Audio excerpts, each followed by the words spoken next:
First of all, thank you all for turning up today. I also like to thank Hash for actually organizing this event. I'm actually Dan, co-founder of Traceto. So what does Traceto does, right? So one of the key important things that Traceto does is to use blockchain technology to solve KYC AML.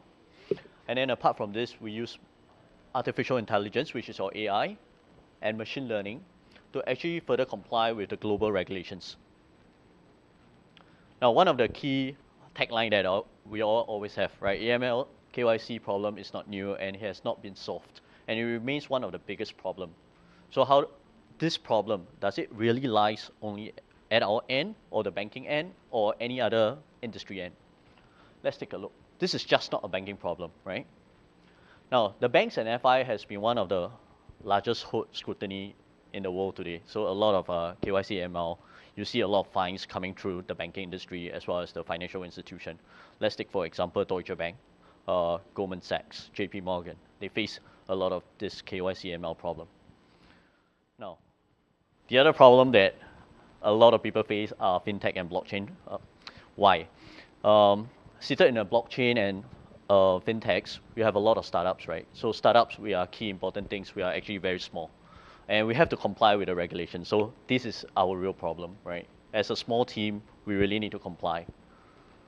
The DNFIs, which is your designated non-financial institution, a lot of people think that these people doesn't need to comply.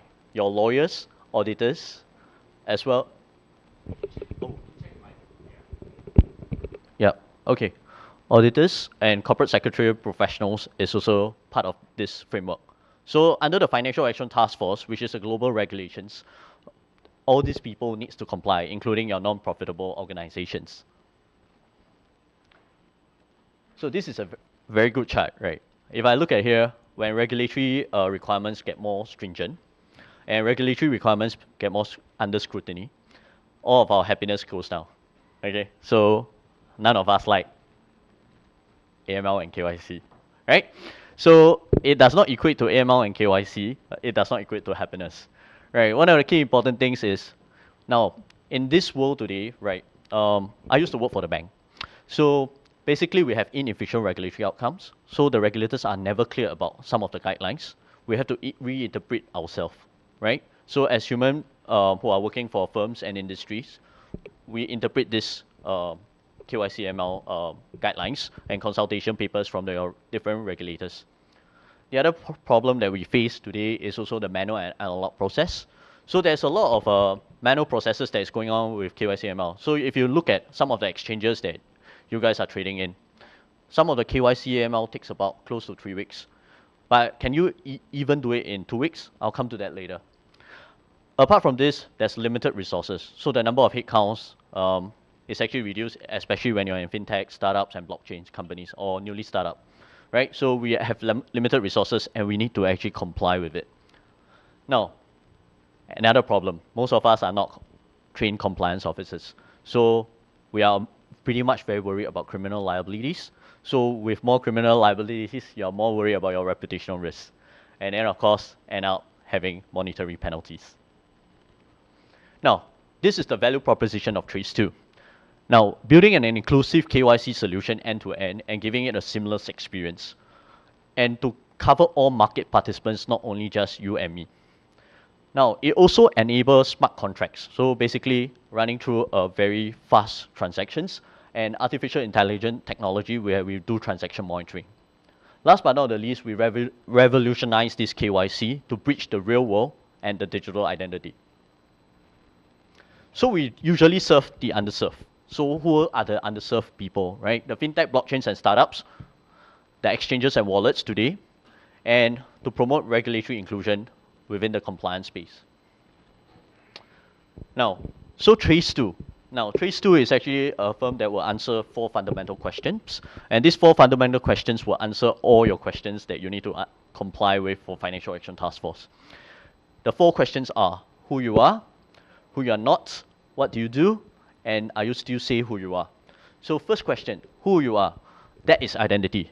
You see a lot of identity management companies out there, but what we do is this is 1/4 of what they are doing. So we actually verify passports, national ID, and driver's license. If you take a look at the Financial Action Task Force Act regulations, these three are the main form of documentations that you need on your platform itself. Then we do a facial recognition on top of it. All right. So of course, if you go to the Swiss Act, there's video recognition. So that is also something that Tracetowa built. Now, who are you are not mainly cover the political exposed person, sanctioned, and adverse media. Why political exposed? Political exposed has one of the highest risks of money laundering as well. So don't think that you are just Moon Jae-in from Korea, Xi Jinping from China, or even Singapore Lee Hsien Loong. You will not do money laundering, right? So we still need to check, right? So sanctions definitely out of picture, terrorists, criminals, and of course people with adverse media, which uncovers financial crime, armed robbery, and other chain news like root trading and etc. Now, the third fundamental question is, what did you do?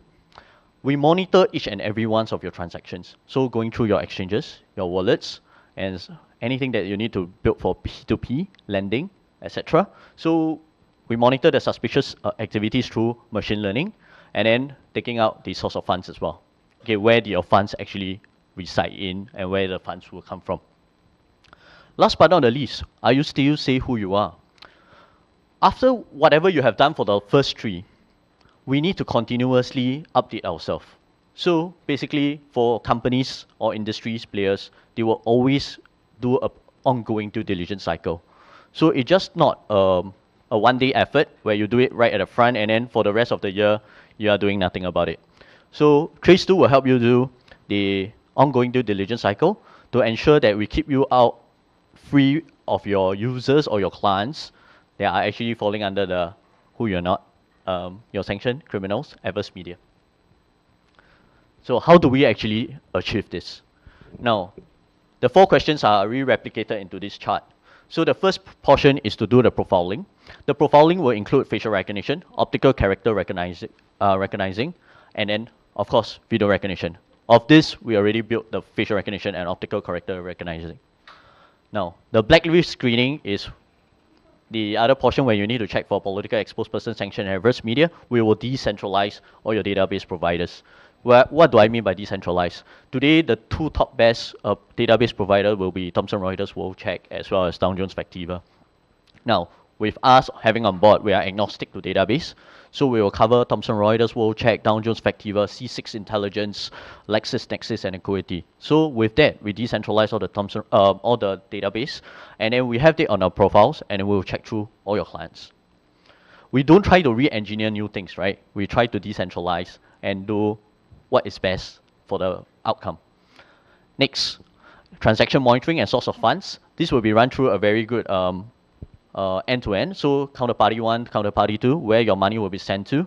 So from party A to party B, we'll trace all the notes for you guys. And then last but not the least, the source of funds. We want to originate where is the beginning of the funds starting from, and how did it actually move from point A to point B to point C to point D, right? And how is it being segregated? That will be using through artificial intelligence and machine learning. Now, last but not the least, updating of profiles. So we need to revalidate these profiles. So for example, profiles does not just mean sanctioned, adverse media, and political exposed person. Okay, so every 5 years we will have a new president or a new prime minister. That's not something that we do also.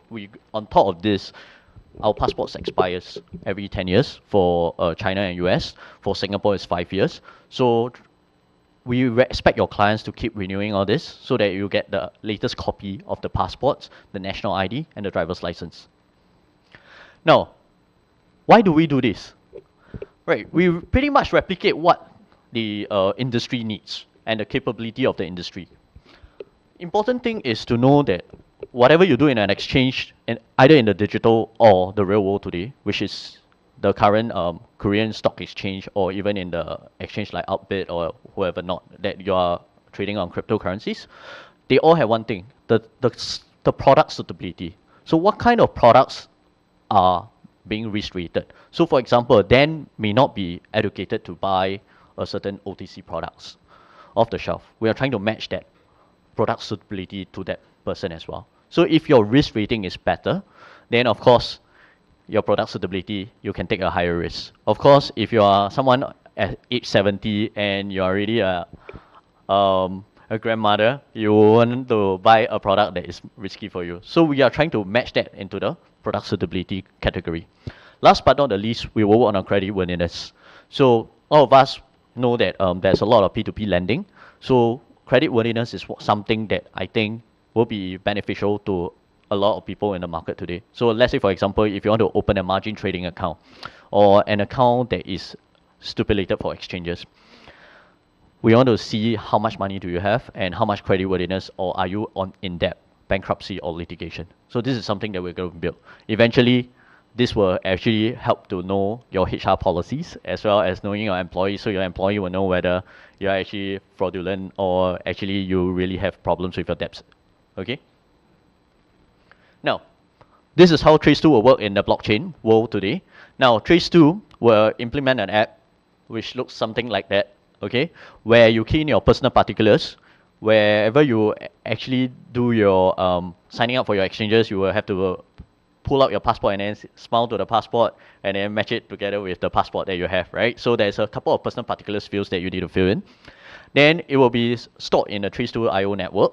With the Tracetowa IO network, all T2T protocol guys, that means the exchanges, the wallets that are working with us, let's say for example Kyber Network, GBX, I talk about Kobo, and then these are the key exchanges that we work with. They will actually have access to your KYC result. Take note, they do not have any documentations, because documentations are private. So it will be kept under the Traceto network. It will not be kept at the front end of exchanges. They will only get a result, and they will determine what is the KYC level, that the threshold they can actually hold to make sure that they allow your entry into it. And then of course, if they want to further check you on, because you are on the borderline cases, they will have to go through you as well to authenticate it. And then of course, I know you guys will want to participate in exchanges. You will give the authentication to the respective exchanges, and Traceto will then release. So in this segment of Traceto IO, right, one of the key important things is to bring the community together. So what we are trying to do is to let people hear about our project. And I know every one of you seated here has blockchain background, and there are some people hiding behind the scene who are already working for the last 20, 30 years, do not have this experience. So one of the key experience is to bring down the professional services who actually have KYC ML to the blockchain world today. By having them to be a social verifier, right, to give you a reputational scoring, not based on your documents, but based on the behavioral that you do in the exchanges and etc. They will be able to give you a reputational scoring, which is a minority scoring, but then at least they are actually bridging the digital and the virtual world, the digital and the real world. Now, the other portion that we are trying to establish is the gamification of KYC. So what do I mean by that? Actually, we're trying to build a game whereby KYC and AML is actually a boring subject. I think everybody knows this. But to go through the training and everything guidelines, no one will be interested, because you will just click next to your training, and then after that, you just do a test. That's what usually everyone does. Now, we're going to make it more interesting, make it a scenario-based approach, and then allow you guys to actually have the effort to put in by incentivizing users to actually be part of us. And then, of course, it comes with remuneration. Now, how does a blockchain works? So basically, documents stored in encrypted vault, which will be a hybrid on-chain and off-chain. And then, of course, incentivizing our verifiers, which will be on the blockchain technology itself. And then providing KYC smart contracts, and then enabling reusable KYC. Now, this is one part that I will explain a bit more about artificial intelligence. So a lot of transaction monitoring today is done solely manually. So we have a rules-based approach whereby it takes historical past data to predict the future. So that is something that we do. And then, of course, it will be supervised learning first for machine learning. And then before it is actually, a human has to be there interventionally to solve the problem first before it will be covered throughout the whole entire behavior of the issue. Now, that's only one part. The other part will be facial recognition. So if you take a look at the iPhone X that you are holding right now, every day if you look at it, they will be able to recognize you because you are only doing one simulation. But imagine you have many people trying to attempt to do your iPhone X at the same time, right? So all this AI and machine learning will be part of what we are doing right now for Traceto. Now, this is the roadmap that we have, right? So one of the key factor is we're going to do a Q1 2019 whereby Tracetowa IO network will be ready. And then, of course, beta testing with 2 exchanges. We already identified them. And then last but not the least, the full mainnet will be right at the back. So our team comes from a diversity of many diversity or wealth of compliance officers. Chaikit, the CEO of Traceto, actually held a position in regional head of compliance for the last 15 years.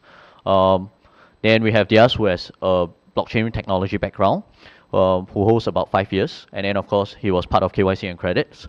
And then, of course, Jean, who is seated here, he actually has run Chantillium for artificial intelligence as well as machine learning. He covers this portion of the segment. And then last, myself, I used to come from banking industry, used to sit on fixed income desk. I come with a well experience doing regulatory compliance and FICC work as well. And then, of course, we have Robin to make up the whole entire team. All our team members sits in Singapore. Now, these are advisors. Ong Bing Ching actually holds the biggest lab in the whole entire NUS. So NUS is the top school in Singapore as well. So he's part of the advisor. Loy Lu, I think everybody know him. So CEO of Kyber Networks. Wong Li Hong is also the executive advisor for Kyber. And then we have Nizam, who is our lawyer as well, who is he's a partner at RHT. And then last but not least, Simon Kim from Hashed. Okay, any questions from the ground? 질문 있으신 분들 마이크 가져다 드리겠습니다.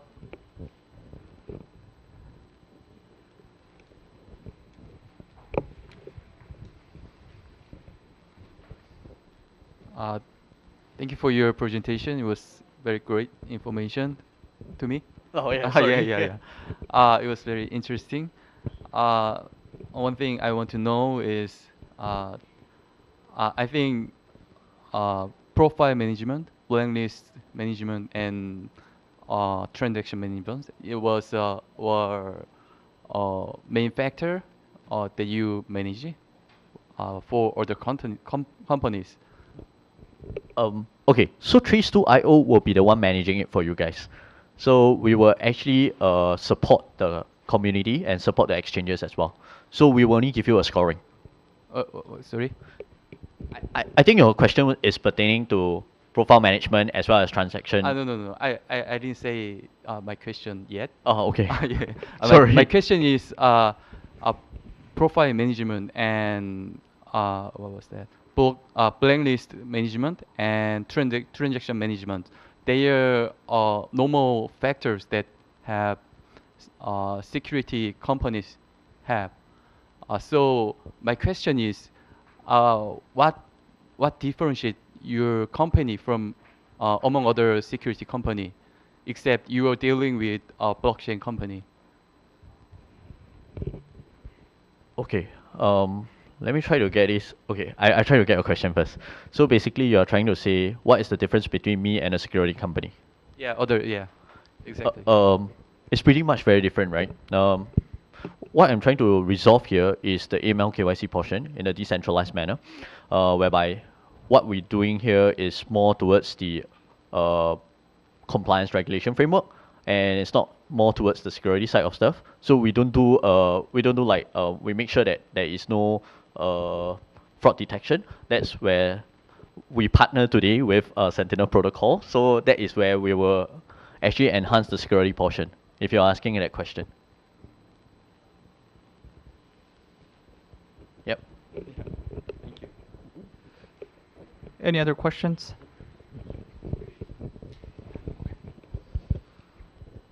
Hey Dan, the question is, so what's your approach on fees? Like, are you looking to charge like a flat fee, a fixed fee per person or per transaction, per verification you perform, or is it going to be like a lump sum kind of approach depending on the project size or like potential like revenue ticket, Okay. right? This has always been lying on the B2B side. So users like me and you, we don't pay for KYC ML. So mainly, it will be charged towards the firms itself. The companies will actually absorb the cost, and then there's a membership tiering from from let's say for example the number of searches from 0 to 10,000 or maybe the number of users from 0 to 100,000. Depending on that, we'll volumenize it and then give it to the exchanges to pay for it. So range basis, and then you're probably thinking like monthly, quarterly. No, or it's whatever? usually an annual basis. Sorry. Annual basis. Oh, I see. Okay. Yeah, Understood. correct. All right. Are there any other questions that you guys want to ask? The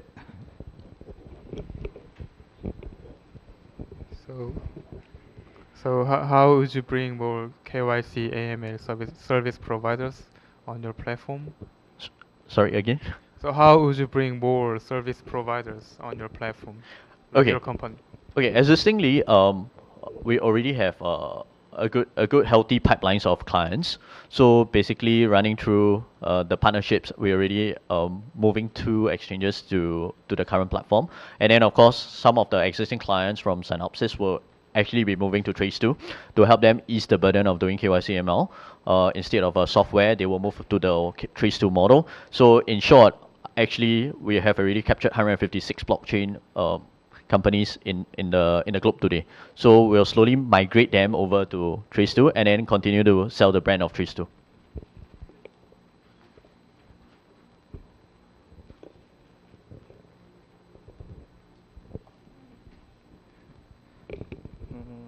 You said your team uses AI technology. Yes. Yes. In the team, who is experienced this area? AI technology. Okay. So the team for AI technology is led by Jean over there. So Jean actually understand artificial intelligence and machine learning. So if you're asking who is doing it, yes, Jean will lead up the team for AI and machine learning.